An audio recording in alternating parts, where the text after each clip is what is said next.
Hello दोस्तों, राज MD online channel में आप सभी का स्वागत है। दोस्तों हमारा टॉपिक चल रहा था यानी अक्षांशीय व देशांतर रेखाओं वाला।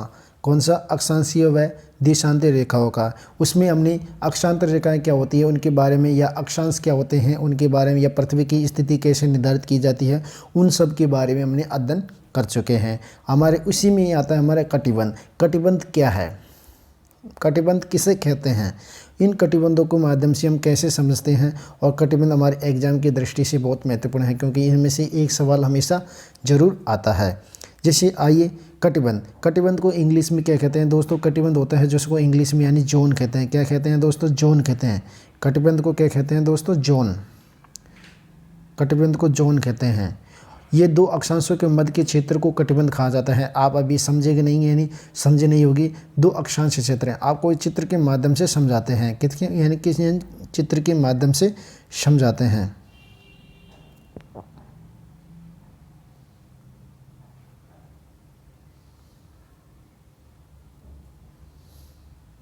ये रहा हमारा, यानी आप इस चित्र में देख रहे हो कटिबंध। दो अक्षांश रेखाओं के मध्य के भाग को क्या कहते हैं? वो कहते हैं यानी जोन या कटिबंध कहते हैं। जैसे ये हमारी भूमध्य रेखा होती है। कौन सी? ये भूमध्य रेखा होती है।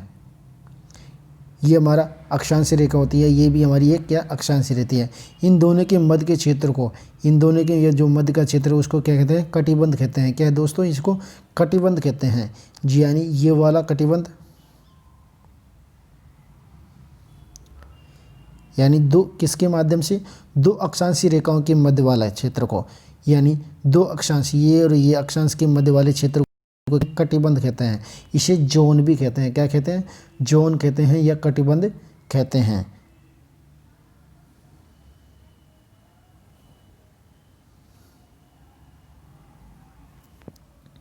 दो अक्षांशों के मध्य वाले क्षेत्र को क्या बोला जाता है दोस्तों? यानी कटिबंध कहा जाता है। और पृथ्वी पर कुल कटिबंध यानी 180 होते हैं। कितने? 180। कितने दोस्तों? 180 होते हैं। ये यानी संपूर्ण पृथ्वी, ये हमारी संपूर्ण पृथ्वी है ये वाले। इस पे जो कटिबंध होते हैं उनके, यानी जो कटिबंध होते हैं दोनों गोलार्धों या संपूर्ण पृथ्वी पे जो कटिबंध होते हैं उसके यानी 180 पाया जाता है। कितना? 180 कटिबंध होते हैं। और उत्तरी गोलार्ध में 90 कटिबंध पाया जाता है। कितनी? ये जो हमारे भूमध्य रेखा की निर्धारण की जाती है, यहाँ से हमने जो ये होती है ये 90 होती है। कितने? 90 कटिबंध होते हैं। और नीचे वाले 90 भी कटिबंध होते हैं जो हमारे दक्षिण गोलार्ध में होते हैं। उत्तरी गोलार्ध में कटिबंध कितने? 90 कटिबंध पाए जाते हैं। और दक्षिणी गोलार्ध में कटिबंध यानी कितने पाए जाते हैं? या 90 पाए जाते हैं। दोनों गोलार्धों को मिलाकर या संपूर्ण गोलार्ध को, संपूर्ण पृथ्वी या ग्लोब को जो कुल कटिबंध पाए जाएंगे यानी 180 कटिबंध पाए जाएंगे। कितने दोस्तों? 180 कटिबंध पाए जाते हैं। 90 उत्तरी गोलार्ध में और 90 दक्षिणी गोलार्ध में। भूमध्य रेखा से ध्रुवों की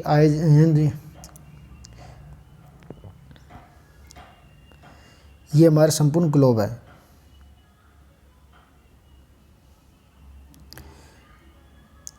ये ध्रुव है हमारे भूमध्य रेखा वाले। ये हमारी भूमध्य रेखा है। ये हमारे दक्षिण ध्रुव है, यानी दो दक्षिण में। आप दक्षिण यानी भूमध्य रेखा से दक्षिणी ध्रुव की तरफ जाएंगे तो यहाँ क्या बोलेंगे? जो हमारे कटिबंध क्या है हमेशा घटता है। दक्षिण ध्रुव की यानी जो भूमध्य रेखा से दक्षिण यानी ध्रुव की तरफ जाएंगे तो हमारा कटिबंध क्या होगा? यानी हमारा कटिबंध घटता है दोस्तों। यानी भूमध्य रेखा से ध्रुव की ओर जाने पर कटिबंधों का क्षेत्रफल क्या होता है दोस्तों? हमारा घटता है। यानी जो हमारा कटिबंध यानी जो भूमध्य रेखा होती है और दक्षिण ध्रुव, यानी भूमध्य रेखा ये होगी। भूमध्य रेखा से हम दक्षिण ध्रुव की ओर जाएंगे तो हमारा क्षेत्र इन कटिबंधों का क्षेत्रफल क्या घटेगा। और ध्रुव की ओर से भूमध्य रेखा की तरफ आएंगे तो हमारा क्षेत्रफल क्या है? बढ़ेगा। क्या बढ़ेगा? हमारा क्षेत्रफल हमेशा बढ़ेगा। ध्रुव की तरफ से भूमध्य रेखा की तरफ चलेंगे तो हमारे यानी कटिबंधों का क्षेत्र हमेशा बढ़ेगा। और भूमध्य रेखा से ध्रुव की ओर कटिबंध में जाएंगे, यानी भूमध्य रेखा से ध्रुव की तरफ और जाने पर हमारे कटिबंध का क्षेत्र क्या हमेशा घटता है दोस्तों। क्या है? हमेशा घटता है दोस्तों। पृथ्वी पर सामान्यतः इन कटिबंधों की आकृति क्या कौन सी होती है? विषम कोणीय होती है। यानी जो हमारी संपूर्ण पृथ्वी होती है, यानी पृथ्वी पर जो कटिबंधों की आकृति कैसी होती है? विषम कोणीय होती है। कौन थी दोस्तों? विषम कोणीय चतुर्भुज के समान होती है। यानी जो विषम कोणीय चतुर्भुज होती है उसके समान यानी इनकी आकृति होती है। पृथ्वी पर सामान्यतः कटिबंधों की आकृति कैसी पाई जाती है दोस्तों, यानी विषम कोणीय चतुर्भुज के समान होती है, क्योंकि ये ध्रुव पर स्थित जो कटिबंध होते हैं वो वर्ताकार होते हैं। आप अभी समझे नहीं होगी, आपको इस चित्र के माध्यम से समझाते हैं। ये हमारा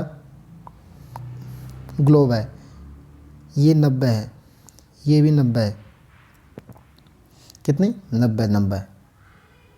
ये हमारी भूमध्य रेखा है। ये इस गोलार्ध पे जो कटिबंध बनाए जो कौन से, यानी कोण बनाए, कोण के माध्यम से कटिबंध बनता है। कितने है ये हमारा ग्लोब पर कुल कटिबंध 80 कटिबंध। ये जो हमारे कौन सी, यानी जो चतुर्भुज के समान दिखाई देती है, क्योंकि ये ध्रुव पे कौन सा है, वर्ताकार होती है। इधर को भी ये वर्ताकार होती है, क्या होती है, वर्ताकार होती है। 90 यानी 180, कितनी इसको डिवाइड करने पर, यानी दक्षिणी गोलार्ध में, दक्षिणी गोलार्ध में कटिबंध कितने पाए जाते हैं ग्लोब पर संपूर्ण कर दिया, यानी जो संपूर्ण पृथ्वी पर संपूर्ण ग्लोब पर कुल कटिबंध 180 पाए जाते हैं। कितने पाए जाते हैं, 180 पाए जाते हैं। कुल कटिबंध 180 पाए जाते हैं। जो हम ये जीरो कटिबंध होता है, कौन से, जो भूमध्य रेखा पे कौन सा जीरो होता है। 90 में से 8 कर लो, 2 कटिबंध निकाल लो, ध्रुव वाले गोल हो गए, ये 2 ध्रुव बिंदु हो गए, यानी 178 होगा। कितने 178 होता है, 178 ध्रुव पे कितने वो पाए जाते हैं, 178 पाए जाते हैं। क्योंकि 180 90 में से दो हमारे क्या निकल गए, बिंदु निकले, ध्रुव बिंदु। यहाँ पे कितने बचे, 178 बचे। कितने 178, यानी संपूर्ण ग्लोब पर कुल कटिबंध 180 है और विषम कोणीय चतुर्भुज के समान यानी 178 पाए जाते हैं। और ध्रुव पे वर्ताकार कटिबंध कितने, 2 ध्रुव पे वर्ताकार। अब ये ध्रुव पे कटिबंध कौन सी, एक तो ये होगा, ये कितने पाए जाते हैं हमारे, 2 पाए जाते हैं। ध्रुव पर 2 कटिबंध पाए जाते हैं। उसी प्रकार दोस्तों आगे बढ़ते हैं, यानी वहतवर्त। वहतवर्त किसे कहते हैं, वहतवर्त के बारे में अध्ययन करते हैं दोस्तों।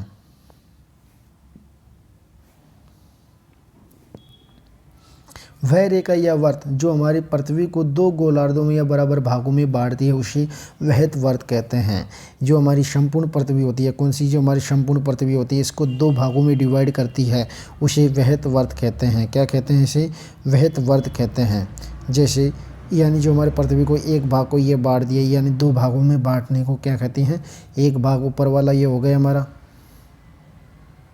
और एक भाग ये हमारी संपूर्ण पृथ्वी को 2 भागों में बांटना क्या कहलाती है, यानी वहत रेखाएं होती हैं। यानी वह रेखा जो वर्त जो संपूर्ण पृथ्वी को दोनों गोलार्धों या बराबर भागों में बांटती है उसे वहत वर्त कहा जाता है। यानी जो हमारे संपूर्ण ग्लोब को 2 बराबर भागों यानी बराबर वर्तों में बांटना उसे वहत वर्त कहा जाता है।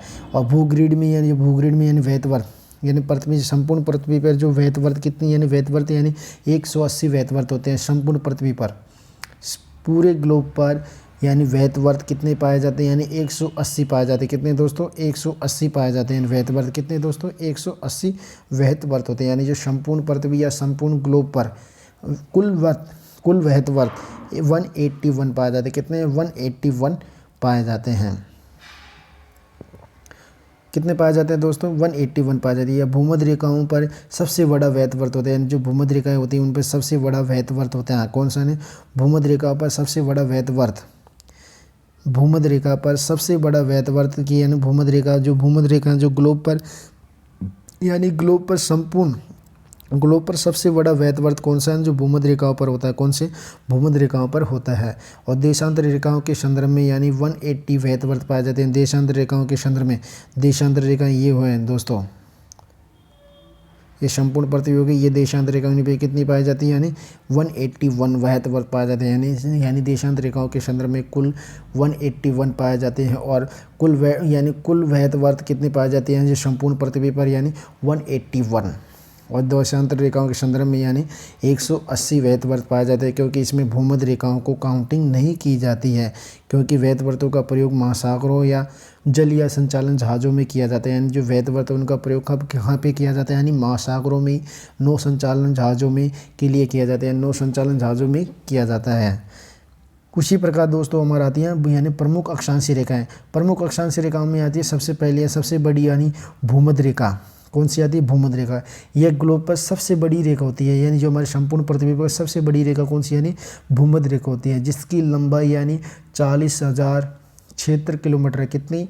40,000 यानी 40,076 किलोमीटर पाई जाती है। जो संपूर्ण यानी ग्लोब पर सबसे बड़ी रेखाएं कौन सी है?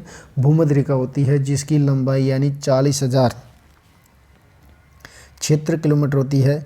और ये रेखाएं पृथ्वी या ग्लोब को उत्तरी व दक्षिणी दो गोलार्धों में बांटती है। यानी ये जो भूमध्य रेखा है, जो संपूर्ण पृथ्वी या गोलार्धों को यानी कितने भूमध्य रेखा है पूरे ग्लोब को दो गोलार्धों में बांटती है। एक तो दक्षिणी गोलार्ध, एक उत्तरी गोलार्ध में बांटती है। और ये रेखाएं यानी जो भूमध्य रेखाएं कितनी भूमध्य रेखाएं जो जलीय से कितनी गुजरती है, यानी जो भूमध्य रेखाएं यानी 78.9% ये जलीय भाग से गुजरती है। कितने जलीय भाग से गुजरती है।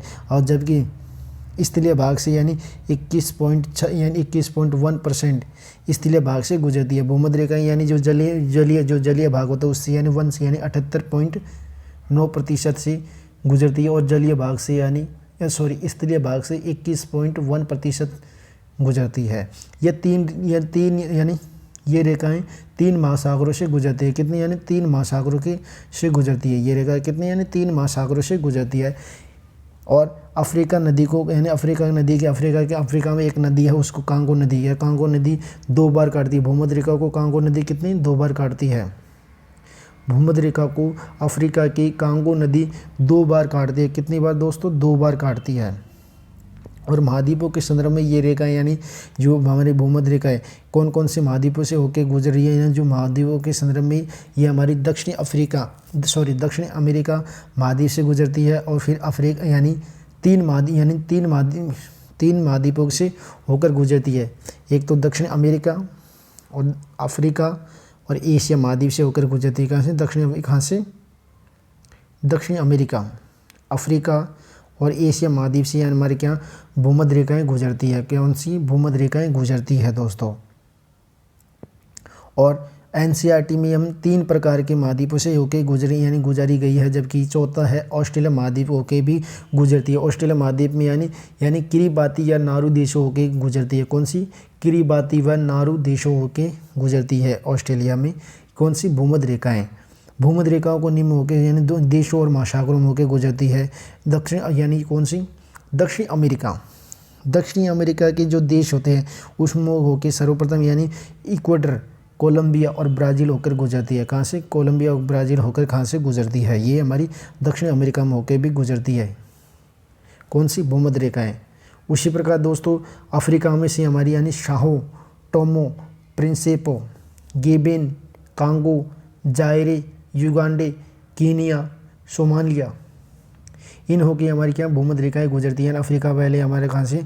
दक्षिण अमेरिका होके गुजरती है, यानी इक्वेटर, कोलंबिया, ब्राज़ील, अफ्रीका महाद्वीप से भी गुजरती है। अफ्रीका महाद्वीप में कौन कौन से देश आते हैं उनमें से होकर भूमध्य रेखाएं गुजरती है, यानी Sao, Gabon, Congo, Zaire, Uganda, Kenya, Somalia. उसी प्रकार दोस्तों हमारा एशिया महाद्वीप में होकर गुजरती है, यानी एशिया महाद्वीप में होकर गुजरती है मालदीव और इंडोनेशिया होकर 2 देशों में से होकर गुजरती है। चौथा हमारा ऑस्ट्रेलिया, जबकि एनसीईआरटी बुक में यानी 3 ही बताए गए हैं, दक्षिण अमेरिका, अफ्रीका और एशिया।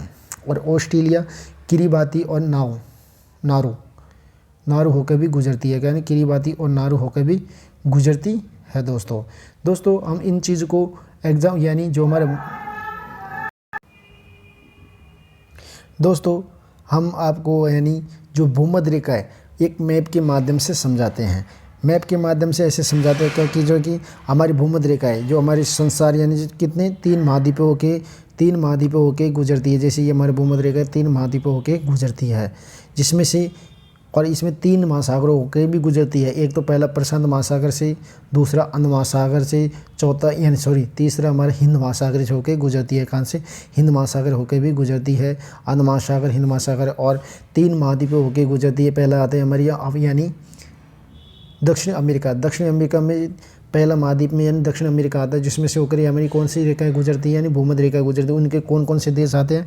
इक्वेडर, कोलंबिया और ब्राज़ील आते हैं। उसके बाद हमारा था अफ्रीका महाद्वीप के देश कौन कौन से आते हैं दोस्तों? Sao, Gabon, Congo, Zaire, Uganda, Kenya और सोमालिया से गुजरती है। उसी प्रकार हमारा तीसरा महाद्वीप आता है दोस्तों, यानी एशिया महाद्वीप। ये एशिया महाद्वीप ये रहा। एशिया महाद्वीप में यानी मालदीव, यहाँ पे मालदीव है, और यहाँ पे हमारा क्या है, इंडोनेशिया होके गुजरता है। और विदाउट एनसीईआरटी नहीं माने तो इसमें यानी ऑस्ट्रेलिया होके भी गुजरता है। ऑस्ट्रेलिया का ये एक भाग ये रहा, यानी किरिबाती, क्या बात है, किरिबाती देश है ये, उनमें से गुजरती है, और नारू होके भी गुजरती है। कितनी, किरिबाती और नारू देशों से गुजरती है। और ये भूमध्य रेखा की लंबाई कितनी पाई जाती है दोस्तों, यानी 40,000 क्षेत्र किलोमीटर। और इनकी यानी कितनी, और जलीय भाग में यानी 78.9%, और जबकि स्थलीय भाग में यानी 21.1% होके गुजरती है। उसी यानी वैतवर्त, ये सबसे बड़ी वैतवर्त कौन सी रेखाएं होती हैं, यानी ये भूमध्य रेखाएं होती है। सबसे बड़ी ये जो संपूर्ण ग्लोब पर वैतवर्त रेखाएं कौन सी, यानी ये होती है, कौन सी, भूमध्य रेखाएं होती हैं। इस प्रकार हमने ये भूमध्य रेखाओं, अक्षांशीय रेखाओं में पढ़ चुके दोस्तों। आपको समझ आ ही गया होगा। आप हमारे चैनल को सब्सक्राइब नहीं किया तो आप सब्सक्राइब कीजिए, और अधिक से अधिक शेयर ज़रूर करना दोस्तों।